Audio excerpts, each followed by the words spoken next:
नमस्ते। कभी ऐसा महसूस हुआ है कि कोई चीज बनाई हो जिस पर बहुत गर्व हो, लेकिन उसे दुनिया को दिखाने में एक अजीब सा डर लग रहा हो? आज हम इसी डर के बारे में बात करने वाले हैं। ये एहसास बहुत जाना पहचाना है ना?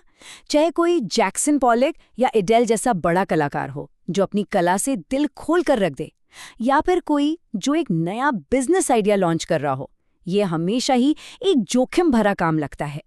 तो अगर इस डर से बाहर निकलना है तो पहले ये समझना होगा कि आखिर ये आता कहाँ से है। एक रिसर्च प्रोफेसर हैं ब्रेने ब्राउन, वो कहती हैं कि इसकी जड़ एक बहुत ही पावरफुल भावना में छिपी है, और वो है शर्म। अब देखिए, ब्रेने ब्राउन अपराध बोध और शर्म के बीच एक बहुत जरूरी फर्क बताती हैं। अपराध बोध या गिल्ट का मतलब है मैंने कुछ गलत किया है, ये हमें बेहतर बनने में मदद कर सकता है।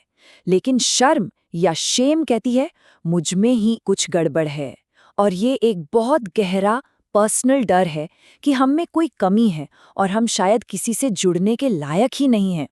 और सबसे हैरान करने वाली बात तो ये है कि ये सिर्फ एक एहसास नहीं है, ये एक बायोलॉजिकल रिएक्शन है। जी हाँ, हमारा दिमाग रिजेक्शन को फिजिकल चोट की तरह ही महसूस करता है। तो जाहिर है, जब इस बात का डर होता है कि कोई हमारे काम को देखकर कहेगा मुझे इसमें कोई इंटरेस्ट नहीं है, तो वो डर हमें एकदम सुन्न कर सकता है। लेकिन क्या हो अगर इस डर को देखने का नजरिया ही बदल दिया जाए? क्या हो अगर डर का यही सोर्स असल में हमारी सबसे बड़ी ताकत बन जाए? चलिए देखते हैं कि इस सोच से क्या कुछ बदल सकता है। तो ब्रेने ब्राउन संवेदनशीलता को बिल्कुल अलग तरह से देखती हैं। उनके लिए ये कमजोरी नहीं है, इसका सीधा सा मतलब है रिस्क लेना, अनिश्चितता और इमोशनल तौर पर खुले रहना।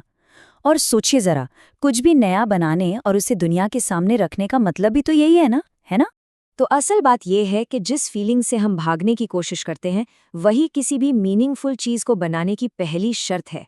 लियोनार्ड कोहेन के गाने हालेलुया से लेकर ट्रेसी एमन के आर्टवर्क माय बेड तक, हर कमाल की चीज इसी संवेदनशीलता से जन्म लेती है। ठीक है, तो इस आइडिया को अपनी असल जिंदगी में कैसे लाया जाए? खुशकिस्मती से ऑथर ऑस्टिन क्लियोर के पास इसके लिए एक बड़ी मजेदार प्लेबुक है। इसका मेन आइडिया है कि एक परफेक्ट फिनिश्ड प्रोडक्ट का इंतजार करना बंद करें, इसके बजाय बस अपनी यात्रा को, अपने प्रोसेस को डॉक्यूमेंट करें और उसे शेयर करना शुरू कर दें। आपकी प्रेरणा क्या है, आप कौन से तरीके अपनाते हैं, यहाँ तक कि वो काम भी जो अभी पूरा नहीं हुआ है। और देखिए, ऐसा करते ही पूरा नजरिया ही बदल जाता है। अब ये खुद को प्रमोट करने के बारे में नहीं है, बल्कि दूसरों के लिए कुछ करने के बारे में है। अपनी प्रक्रिया को शेयर करना कोई दिखावा नहीं है, ये तो मददगार होने और उन लोगों से जुड़ने का एक तरीका है जो आपकी ही तरह सोचते हैं। और जल्दी जल्दी शेयर करने का ये तरीका सिर्फ आर्टिस्ट के लिए ही नहीं है, ये बिजनेस और टेक्नोलॉजी की दुनिया में भी एक आजमाई हुई स्ट्रैटेजी है। क्या कभी MVP के बारे में सुना है?